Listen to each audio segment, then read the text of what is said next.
الحمدللہ رب العالمین والصلاة والسلام علی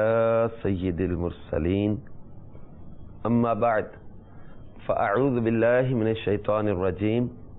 بسم اللہ الرحمن الرحیم الصلاة والسلام علیک یا رسول اللہ وعلی آلک واصحابک یا حبیب اللہ الصلاة والسلام علیک یا نبی اللہ وعلی آلک واصحابک یا نور اللہ۔ مدنی چینل کے ناظرین، مدنی چینل کے سلسلے انبیاء کرام کے واقعات کے ساتھ ایک بار پھر حاضر ہیں۔ سرکار نامدار، مدینے کے تاجدار، دو عالم کے مالک و مختار، بعطائے پروردگار، غیبوں پہ خبردار، شفیع روز شمار، جناب احمد مختار صلی اللہ تعالی علیہ وآلہ وسلم کا فرمان عالی شان ہے، مجھ پر درود شریف پڑھ کر اپنی مجالس کو آراستہ کرو کہ تمہارا درود پاک پڑھنا بروز قیامت تمہارے لیے نور ہوگا۔ صلو علی الحبیب صلی اللہ تعالی علی محمد وعلی آلہ وصحبہ وبارک وسلم۔ مدنی چینل کے ناظرین، الحمدللہ عز و جل اپنے سلسلے میں ہم مختلف واقعات اور بالخصوص انبیاء کرام کی زندگی کے مبارک جو ہے وہ ان واقعات سے درس اور ایک سبق حاصل کرنے کے لیے کہ ہمیں زندگی کیسے گزارنی چاہیے، اس کا تذکرہ کرنے کی یہاں سعادت حاصل کرتے ہیں۔ ہمارے اس سلسلے میں الحمدللہ عز و جل ہمارے آقا مدینے والے مصطفیٰ صلی اللہ تعالی علیہ وسلم کی مبارک زندگی کے کچھ اہم واقعات کا تذکرہ چل رہا ہے۔ پیارے آقا صلی اللہ تعالی علیہ وسلم نے جو نکاح فرمائے، اب وہ مقدس بیویاں جو پیارے آقا صلی اللہ تعالی علیہ وسلم کی ازواج مطہرات ہیں، ان کو اللہ تبارک و تعالی نے ہماری مائیں قرار دیا، جیسا کہ سورۃ الاحزاب میں فرمایا وَأَزْوَاجُهُ أُمَّهَاتُهُمْ، یعنی اس نبی کی بیویاں ان مومنین کی مائیں ہیں۔ اور سورہ احزاب میں ہی ایک مقام پر اللہ تعالیٰ نے ارشاد فرمایا یا نساء النبی لستن کاحد من النساء ان اتقیتن، یعنی اے نبی کی بیویوں تم اور عورتوں کی طرح نہیں ہو اگر اللہ سے ڈرو۔ تو سرکار مدینہ صلی اللہ تعالی علیہ وسلم کی نسبت مبارکہ کی وجہ سے ازواج مطہرات رضی اللہ تعالی عنہن کا بھی بہت ہی بلند مرتبہ ہے۔ ان کی شان میں قرآن پاک کی بہت سی آیات بینات نازل ہوئیں جن میں ان کی عظمتوں کا تذکرہ، ان کی رفعت شان کا بیان ہے۔ یعنی نبی کریم صلی اللہ تعالی علیہ وسلم کی نسبت اور صحبت نے انہیں عام عورتوں سے ممتاز کر دیا۔ یعنی حضور علیہ الصلوۃ والسلام کی صحبت کیسے بدل دیتی ہے کہ سرکار صلی اللہ تعالی علیہ وسلم کی نسبت ملی نے تو یہ عام عورت سے نکل کر امہات المومنین میں ان کا شمار ہوا۔ میرے محبوب کریم علیہ الصلوۃ والسلام کی زوجہ محترمہ جب ایک خاتون بنتی ہیں تو اللہ تبارک و تعالی ان کے لیے فرمائے یا نساء النبی لستن کاحد من النساء، اے نبی کی بیویو تم اور عورتوں کی طرح نہیں ہو۔ یعنی نبی پاک صلی اللہ تعالی وسلم کی نسبت اور صحبت نے کتنا بدل دیا۔ پھر ان کے اخلاق، ان کا کردار، ان کی شخصیت میں جو اور زیادہ نکھار آیا، جو تقوی، جو پرہیزگاری، جو خوف خدا، جو قرآن پاک کی تلاوت کی کثرت، جو نمازوں کی کثرت، جو پرہیزگاری، جو اللہ تبارک و تعالیٰ کا قرب، اتنی عظمتیں اور رفعتیں ان کو ملی۔ تو یہ تمام امت کا متفق علیہ مسئلہ ہے کہ حضور صلی اللہ تعالی علیہ وآلہ وسلم کی مقدس بیویاں دو باتوں میں حقیقی ماں کی مثل ہے۔ ایک یہ کہ ان کی تعظیم و تکریم ہر امتی پر اسی طرح لازم ہے جس طرح حقیقی ماں کی، بلکہ اس سے بھی زیادہ، بہت زیادہ، لیکن نظر اور خلوت کے معاملہ میں ازواج مطہرات کا حکم حقیقی ماں کی طرح نہیں، یعنی پردہ جو ہے وہ ان کا ہے۔ باقی تعظیم و تکریم اسی طرح لازم ہے جس طرح حقیقی ماں کی، بلکہ اس سے بھی بہت زیادہ۔ اور دوسرا کہ سرکار مدینہ صلی اللہ تعالی علیہ وآلہ وسلم کے وصال ظاہری کے بعد بھی کسی اور کا ان سے نکاح نہیں ہو سکتا، نکاح جائز نہیں، کیوں؟ مائیں ہیں۔ اللہ تبارک و تعالی جل جلالہ نے ان کو عزت و عظمت عطا فرمائی۔ اب سرکار مدینہ صلی اللہ تعالی علیہ وآلہ وسلم نے جو نکاح فرمائے یہ بھی مبنی بر حکمت تھے۔ سرکار مدینہ صلی اللہ تعالی علیہ وآلہ وسلم کے جو نکاح ہیں یہ مختلف مواقع پر جو ہے وہ جن سے نکاح ہوئے، سب سے پہلے حضرت بی بی خدیجہ الکبریٰ رضی اللہ تعالی عنہا سے نکاح ہوا، اور یہ سرکار مدینہ صلی اللہ تعالی علیہ وسلم کی وہ رفیقہ حیات کہ ان کی حیات میں سرکار صلی اللہ تعالی علیہ وسلم نے اور نکاح نہیں فرمایا۔ غزوہ مریسی میں سرکار مدینہ صلی اللہ تعالی علیہ وسلم کو جب پتہ چلا کہ یہ بنو مصطلق ایک قبیلہ تھا، یہاں کے سردار حارث بن زرار نے مدینہ پر فوج کشی کے لیے لشکر جمع کیا تھا۔ جب یہ خبر مدینہ المنورہ پہنچی تو 2 شعبان المعظم 5 ہجری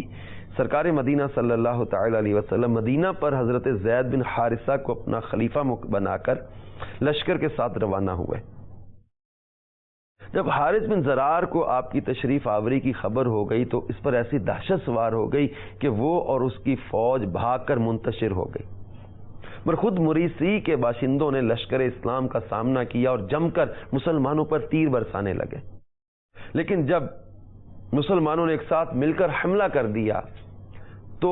10 کفار مارے گئے اور ایک مسلمان بھی شہادت سے سرفراز ہوئے، باقی سب کفار گرفتار ہو گئے جن کی تعداد 700 سے زائد تھی۔ اب سرکار مدینہ صلی اللہ تعالی علیہ وآلہ وسلم کے پاس جب مال غنیمت لایا گیا تو غزوہ مریسی کی جنگ میں جو کفار مسلمانوں کے ہاتھ میں گرفتار ہوئے ان میں سردار قوم حارث بن زرار کی بیٹی حضرت جویریہ رضی اللہ تعالی عنہا بھی تھی۔ ان کا اصل نام برہ تھا اور یہ سردار کی بیٹی تھی۔ جب تمام قیدی لونڈی غلام بنا کر مجاہدین اسلام میں تقسیم کر دیے گئے تو حضرت جویریہ حضرت ثابت بن قیس کے حصہ میں آئیں۔ انہوں نے حضرت جویریہ رضی اللہ تعالی عنہ سے یہ کہہ دیا کہ تم مجھے اتنی رقم دے دو تو میں تمہیں آزاد کر دوں گا۔ حضرت جویریہ رضی اللہ تعالی عنہ کے پاس رقم کا کوئی انتظام ہی نہیں تھا۔ اب وہ فریاد لے کر بارگاہ رسالت صلی اللہ تعالی علیہ وسلم میں حاضر ہوتی ہیں۔ اب یہ بھی ایک عجیب منظر ہے کہ وہ قوم جس قوم نے میرے آقا صلی اللہ تعالی علیہ وسلم پر لشکر کشی کا منصوبہ بنایا، آپ صلی اللہ تعالی علیہ وسلم کو معاذ اللہ قتل کرنے کا منصوبہ بنایا، مسلمانوں کو صفحہ ہستی سے مٹانے کا منصوبہ بنایا، اب وہی لوگ جب سرکار مدینہ صلی اللہ تعالی علیہ وسلم کی فتح کے بعد جب اس قوم کے لوگ جب وہ غلام اور لونڈی بنا کر لائے جا رہے ہیں تو سرکار مدینہ صلی اللہ تعالی علیہ وآلہ وسلم کے پاس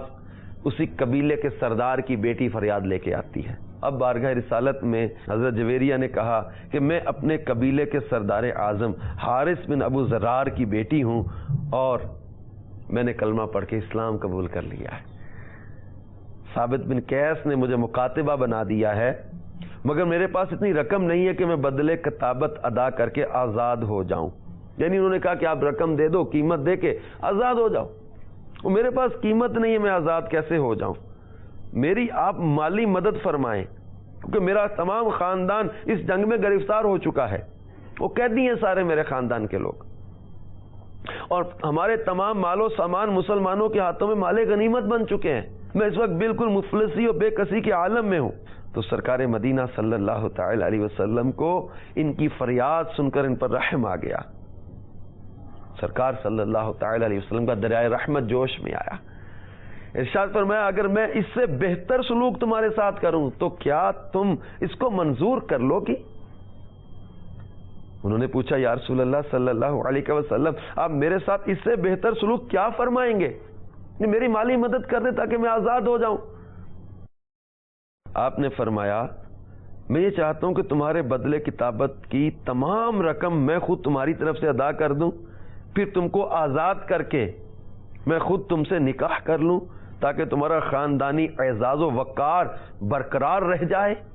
یہ سن کر حضرت سیدتنا جویریہ رضی اللہ تعالی عنہ کی شادمانی و مسرت کی کوئی انتہا نہ رہی، انہوں نے اس اعزاز کو خوشی خوشی منظور کر لیا۔ ایک طرف تو غلام اور لونڈی بن گئے اور قیمت نہیں ادا کرنے کی، اور میرے مصطفیٰ جان رحمت صلی اللہ تعالی علیہ وسلم نے اتنا بڑا ان کو اعزاز عطا کر دیا۔ چنانچہ سرکار مدینہ صلی اللہ تعالی علیہ وسلم نے ان کی جو ہے وہ پوری رقم بدلے کتابت کی ساری رقم ادا فرما کے ان کو آزاد کر کے اپنی ازواج مطہرات میں شامل فرما لیا، اور یہ ام المؤمنین کے اعزاز سے سرفراز ہو گئیں۔ جب اسلامی لشکر میں یہ خبر پھیلی کہ سرکار مدینہ صلی اللہ تعالی علیہ وآلہ وسلم نے حضرت جویریہ رضی اللہ تعالی عنہا سے نکاح کر لیا ہے، تو تمام مجاہدین ایک زبان ہو کر کہنے لگے کہ جس خاندان میں رسول اللہ صلی اللہ تعالی علیہ وسلم نے نکاح فرما لیا، اس خاندان کا کوئی فرد لونڈی اور غلام نہیں رہ سکتا۔ چنانچہ اس خاندان کے جتنے لونڈی غلام مجاہدین اسلام کے قبضہ میں تھے فوراً ہی سب کے سب آزاد کر دیے گئے۔ یہی وجہ کہ حضرت بی بی عائشہ صدیقہ رضی اللہ تعالی عنہا یہ فرمایا کرتی تھی کہ دنیا میں کسی عورت کا نکاح حضرت جویریہ کے نکاح سے بڑھ کر مبارک نہیں ثابت ہوا، کیونکہ اس نکاح کی وجہ سے تمام خاندان بنی مستلق کو غلامی سے نجات حاصل ہو گئی۔ یعنی حضرت جویریہ رضی اللہ تعالیٰ عنہ کا بیان ہے کہ سرکار مدینہ صلی اللہ تعالی علیہ وسلم کے میرے قبیلے میں تشریف لانے سے 3 رات پہلے یہ میں نے خواب دیکھا تھا کہ مدینہ کی جانب سے ایک چاند چلتا ہوا آیا اور میری گود میں گر پڑا۔ میں نے کسی سے اس خواب کا تذکرہ نہیں کیا، لیکن جب سرکار مدینہ صلی اللہ تعالی علیہ وآلہ وسلم نے مجھ سے نکاح فرما لیا تو میں نے سمجھ لیا کہ یہی اس خواب کی تعبیر ہے۔ اب حضرت جویریہ رضی اللہ تعالی عنہا جو تھیں بہت عبادت گزار، بہت زیادہ پرہیزگاری میں مشغول رہنے لگیں۔ یہ نماز فجر سے نماز چاش تک ہمیشہ اپنے وظائف میں مشغول رہا کرتی۔ حضرت جویریہ رضی اللہ تعالیٰ عنہ کے 2 بھائی عمر بن حارث اور عبداللہ بن حارث اور ان کی بہن بنت حارث، یہ تینوں بھی مسلمان ہو کر شرف صحابیت سے سربلند ہوئے۔ ان کے بھائی عبداللہ بن حارث کے اسلام لانے کا واقعہ بڑا دلچسپ بھی ہے، بڑا تعجب خیز بھی ہے۔ یہ اپنی قوم کے قیدیوں کو چھڑانے کے لیے دربار رسالت میں حاضر ہوئے۔ ان کے ساتھ چند اونٹنیاں اور لونڈی تھی۔ انہوں نے سب کو ایک پہاڑ کی گھاٹی میں چھپا دیا اور تنہا بارگاہ رسالت صلی اللہ تعالی علیہ وسلم میں حاضر ہوئے اور اسیران جنگ کی رہائی کی درخواست پیش کی۔ سرکار صلی اللہ تعالی علیہ وسلم نے فرمایا کہ تم ان قیدیوں کے فدیہ کے لیے کیا لائے ہو؟ انہوں نے کہا میرے پاس تو کچھ بھی نہیں ہے۔ یہ سن کر آپ صلی اللہ تعالی علیہ وسلم نے فرمایا کہ تمہاری وہ اونٹنیاں کیا ہوئی اور تمہاری وہ لونڈی کدھر گئی جسے تم فلاں گھاٹی میں چھپا کر آئے ہو؟ زمانے رسالت صلی اللہ تعالی علیہ وسلم سے یہ علم غیب کی خبر سن کر عبداللہ بن حارث حیران رہ گئے کہ آخر حضور صلی اللہ تعالی علیہ وسلم کو میری لونڈی اور اونٹنیوں کی خبر کس طرح ہو گئی؟ ایک دم ان کے اندھیرے دل میں سرکار مدینہ صلی اللہ تعالی علیہ وآلہ وسلم کی صداقت اور آپ کی نبوت کا نور چمک اٹھا اور وہ فوراً ہی کلمہ پڑھ کر مشرف اسلام ہو گئے۔ تو حضرت جویریہ رضی اللہ تعالیٰ عنہ کے بھائی یہ علم غیب مصطفیٰ صلی اللہ تعالیٰ علیہ وسلم کو دیکھ کر مسلمان ہوئے۔ حضرت عباس رضی اللہ تعالیٰ عنہ یہ سرکار مدینہ صلی اللہ تعالیٰ علیہ وسلم کے علم غیب کی خبر سن کر کہ جب بدر کے قیدیوں کے فدیے کی بات ہوئی تھی تو انہوں نے کہا تھا میرے پاس کچھ بھی نہیں، تو سرکار علیہ الصلوۃ والسلام نے ان کو خبر دی کہ چچا عباس جو آپ میری چچی ام الفضل کو مکہ میں چھپا کر جو سونا اور مال دے کر آئے ہو وہ کس کی ملکیت ہے؟ تو حضرت عباس نے کہا میں نے تو کسی کو خبر نہیں دی تھی، یہ غیب کی خبر ہے جو آپ دے رہے ہیں اور میں گواہی دیتا ہوں آپ اللہ کے سچے نبی ہیں۔ اسی طرح عمیر اور صفوان نے جو حتیم کعبہ میں بیٹھ کر جو ہے وہ ایک معاہدہ کیا تھا اور ایک منصوبہ تیار کیا تھا کہ سرکار مدینہ صلی اللہ تعالی علیہ وسلم کو معاذ اللہ جو ہے وہ قتل کیا جائے، عمیر جو ہے وہ زہر میں بجھی تلوار لے کر مدینہ پاک میں آیا، مسجد نبوی پہنچا، حضرت عمر نے اس کو پکڑ لیا، لیکن عمیر سے جب پوچھا کس ارادے سے آئے ہو تو اس نے کہا اپنے باپ کو چھڑانے کے لیے آیا، کیونکہ بدر کے قیدیوں میں اس کا باپ بھی تھا۔ عمیر نے کہا کہ میں اپنے باپ کو چھڑانے آیا ہوں، تو آپ سرکار علیہ الصلوۃ والسلام نے فرمایا کہ تم نے اور صفوان نے حتیم کعبہ میں بیٹھ کر میرے قتل کی جو سازش تیار کی تھی کیا اس کے ارادے سے تم نہیں آئے ہو؟ عمیر یہ بات سن کر جب وہ بالکل سناٹے میں آ گیا کہ یہ تو میں اور صفوان نے اکیلے میں بیٹھ کر منصوبہ بنایا تھا، اور پھر یہ غیب کی خبر سن کر حضرت عمیر رضی اللہ تعالیٰ عنہ نے کلمہ پڑھا اور مسلمان ہو گیا. اور اس نے اس طرح کے کتنے ہی واقعات ہیں. میرے پیارے میٹھے اسلامی بھائیوں اور مدنی چینل کے ناظرین، سرکار مدینہ صلی اللہ تعالیٰ علیہ وآلہ وسلم نے حضرت بی بی جویریہ رضی اللہ تعالیٰ عنہ کے ساتھ جو نکاح فرمایا تو یہ ان کی ایک عزت افزائی تھی، ان کے قبیلے پر اتنا اچھا اثر پڑا. اب وہ لوگ جو ہے وہ حضرت جویریہ رضی اللہ تعالی عنہا کی برکت سے جب ان کو رہائی ملی، پھر اسلام کا ایک اور نبی پاک صلی اللہ تعالی علیہ وسلم کے اخلاق کا ان پر اچھا اثر پڑا، اور پھر کئی لوگ پھر ان میں سے کلمہ پڑھ کر مسلمان ہوئے. پیارے آقا مدینے والے مصطفیٰ صلی اللہ تعالی علیہ وآلہ وسلم نے حضرت بی بی ام سلمہ رضی اللہ تعالی عنہا کے ساتھ بھی نکاح فرمایا. اب بی بی ام سلمہ رضی اللہ تعالی عنہا یہ حضرت ابو سلمہ رضی اللہ تعالی عنہ سے بہت محبت بھی فرماتی تھیں. جب حضرت ابو سلمہ رضی اللہ تعالی عنہ کا وصال ہوا تو حضرت بی بی ام سلمہ رضی اللہ تعالی عنہا بہت زیادہ اداس اور غمگین رہنے لگی. سرکار صلی اللہ تعالی علیہ وسلم نے انہیں ایک وظیفہ عطا فرمایا، اللہم اجرنی فی مصیبتی واخلف لی خیرا منہ. اب بی بی ام سلمہ رضی اللہ تعالی عنہا کہتی ہیں میں یہ دعا تو پڑھتی کہ اللہ میری مصیبت دور فرما اور مجھے اس سے بہتر عطا کرتے. مدنی چینل کے ناظرین، حضرت بی بی ام سلمہ رضی اللہ تعالی عنہا کہتی ہیں میں دعا یوں پڑھتی رہی، لیکن جب حضرت ابو سلمہ رضی اللہ تعالی عنہ کے وصال کے بعد کچھ عرصے بعد جب سرکار مدینہ صلی اللہ تعالی علیہ وسلم نے ان کو اپنی زوجیت کا شرف عطا فرما دیا،